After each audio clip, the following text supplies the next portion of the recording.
एक बार जोरदार हमारे इंस्ट्रूमेंट भैया के लिए ताली हो जाए। बहुत बेहतरीन इंस्ट्रूमेंट बज रहा है। मैं बहुत बहुत साधुवाद करती हूँ, बहुत बहुत वंदन अभिनंदन करती हूँ आपका। मैं केवल माताएं बहनों से बात करना चाहती हूँ। आप लोगों ने बाबा साहब की फोटो देखी है? अच्छा, माताएं बहनें किनके घर में बाबा साहब की फोटो लगी हुई है? देखिए, 2-4 लोगों के घर में बाबा साहब की फोटो लगी है। अच्छा, आप लोगों ने बड़े गौर से देखी बाबा साहब की फोटो? उस फोटो में, तस्वीर में ऊपर 3 बातें लिखी हुई है। वो कौन कौन सी लिखी हुई है? 3 बातें। 3 जो बातें लिखी है वो कौन कौन सी लिखी है, बता सकते हैं आप लोग? ये मेरी पढ़ी लिखी बहन है। कोई हाई स्कूल कर रही होगी, कोई इंटर होगी, कोई बीए होगी, कोई बीएससी कर रही होगी, कोई एमए कर रही होगी, कुछ ना कुछ तो कर ही रही होगी। बड़ी विडम्बना की बात होती है कि हम लोग बाबा साहब का गुणगान तो करते हैं कि हम बाबा साहब को तो मानते हैं, लेकिन बाबा साहब की नहीं मानते। काम में बहुत अंतर है। आप लोग बाबा साहब की स्टैच्यू का अनावरण करने के लिए जा रहे हैं, लेकिन यहाँ से एक संकल्प लेकर के जाइएगा आप लोग कि आप अपने बच्चों को जरूर बाबा साहब के बारे में जरूर बताएं कि बाबा साहब ने हमारे लिए क्या किया। क्योंकि घर की जो महिला होती है, वो बच्चों के अंदर जो संस्कार आते हैं वो माता बहनों से ही बच्चों में संस्कार आते हैं। पुरुष तो ला करके कमा करके दे देते हैं, जो घर का संचालन करती है वो मेरी माताएं बहनें करती है। परंतु जो बाबा साहब के फोटो पे 3 बातें लिखी है कि शिक्षित बनो, संगठित रहो, संघर्ष करो। क्या सही मायने में हम शिक्षित हो पा रहे हैं? हो पा रहे हैं? नहीं, हमारे हाथ में कटोरा दे दिया जा रहा है। क्या हम संगठित हो पा रहे हैं? संघर्ष कर पा रहे हैं? संघर्ष हम कहाँ कर रहे हैं? अपने घरों में संघर्ष कर रहे हैं। भाई में झगड़ा हो रहा है, देवर जेठानी में झगड़ा हो रहा है, जमीन जायदाद के पीछे, वहाँ संघर्ष हो रहा है। और संगठित कहाँ हो रहे हैं? शराब के अड्डे पर। मैं अपनी युवा पीढ़ी को देखती हूँ कि शिक्षा की तरफ कम, शराब के अड्डे की तरफ ज्यादा जा रहे हैं। तो 4 बातों की शुरुआत करना चाहूंगी, अगर अच्छी लगे तो तालियों का सहयोग। बिना तिरुमंत्र बाबा के गुजारा हो नहीं सकता, भीम के बिन नजारों के नजारा हो नहीं सकता। मुझे अपना तो चाहे मुझे तुम गैर कहना, जो बाबा भीम का नहीं हमारा हो नहीं सकता, जो बाबा भीम का नहीं हमारा हो नहीं सकता। हो सकता है कोई? अभी चुनाव निकल के गए, सब लोग बाबा साहब की फोटो लेकर घूम रहे थे। हम बाबा साहब को मानते, जैसे ही चुनाव खत्म हुआ बाबा साहब की फोटो हटा दी गई। ये ऐसे दोगले लोग हैं, लेकिन हमें क्या करना? हमें तो अपने परम पूज्य बाबा साहब के मार्ग में चलना है। तो परम पूज्य बाबा साहब ने हम बहुजन समाज के लिए बहुत कुछ किया। जब सन 1947 से पहले इस भारत देश में मनु का विधान लागू था, तो हमें किसी प्रकार का कोई अधिकार नहीं था। यहाँ तक कि हमें दिन के उजाले में निकलने तक का अधिकार नहीं था। हम अपने कान से कुछ सुन लेते थे तो हमारे कानों में शीशा पिघला करके डाल दिया जाता था। हम अपनी जुबान से कुछ कह देते तो हमारी जुबान को काट दिया जाता था। लेकिन परम पूज्य बाबा साहब बैरिस्टर बनकर के इस धराधाम पर परम पूज्य बाबा साहब को संविधान लिखने का अवसर प्राप्त हुआ, तो बाबा साहब ने बहुजन समाज के लिए वो अधिकार देकर के चले गए कि आज हम बहुजन समाज सम्मान की जिंदगी जी रहे हैं। लेकिन परम पूज्य बाबा साहब ने जब मनु के विधान को पढ़ा तो परम पूज्य बाबा साहब की आंखों में आंसू आ जाते हैं। देखिए, बहुत सारे लोग बातें बता करके गए होंगे और यहाँ पे आए दिन कार्यक्रम होकर के गए, बहुत अच्छी अच्छी बातें बता करके लोग चले जाते हैं। लेकिन जब परम पूज्य बाबा साहब ने ये पढ़ा तो बाबा साहब ने कहा कि ये जो मनु का विधान है इसमें तो गंदगी भरी पड़ी हुई है, इसमें मानव मानव में भेद किया जाता है, ये लेख मेरी बुद्धि को नहीं जैसा। परम पूज्य बाबा साहब ने 25 दिसंबर सन 1927 को महानगर में 5 ब्राह्मणों के हाथी उस मनु स्मृति को दहन कर दिया। जब ये बात लोगों को पता चली तो वो लोग पंडित जवाहरलाल नेहरू महात्मा गांधी जी के पास जाते हैं और कहते हैं कि बापूजी, उस अम्बेडकर ने अलग कर दिया हमारे पवित्र ग्रंथ मनुस्मृति मूर्ति का ध्यान कर दिया तो वो गांधी जी और नेहरू जी कहते हैं कि उसे ज्यादा मत छेड़ो, वो कानून का ज्ञाता है। उसने तो अभी हमारे मनुष्य मूर्ति को ध्यान दिया है, अगर हमने उसको ज्यादा छेड़ा तो हमारी गीता और रामायण को भी आग लगा देगा। ऐसे थे हमारे। आइए चलते हैं एक गीत के माध्यम से। भैया जी साथ देते हुए चलिएगा। मनुबाद को सबक सिखाए गया मधीमा तेरा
तो तुम्हारी बहन है,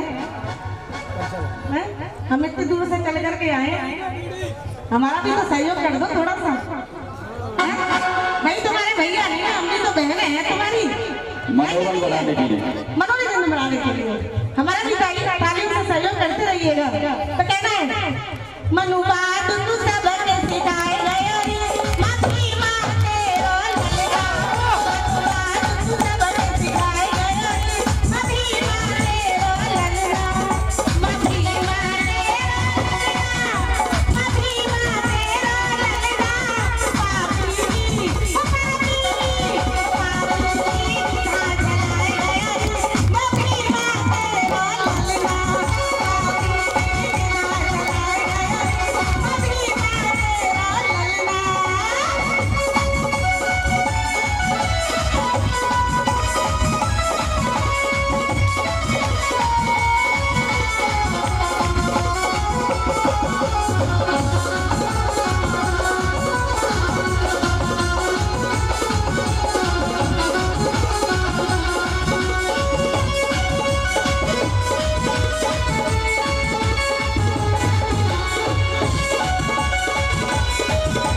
जी बैठ जाइए, यही बैठ जाए। अभी तो बहुत शुरुआत हुई है। बहुत अच्छी प्रस्तुति अभी पूना पैक आप से समझाऊंगी तो जानो नहीं क्या पूना पैक। आप लोग हमारा साथ, आप लोग बैठिए, हम तो आप लोग के लिए आए हुए हैं।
बहुत बहुत तालियां।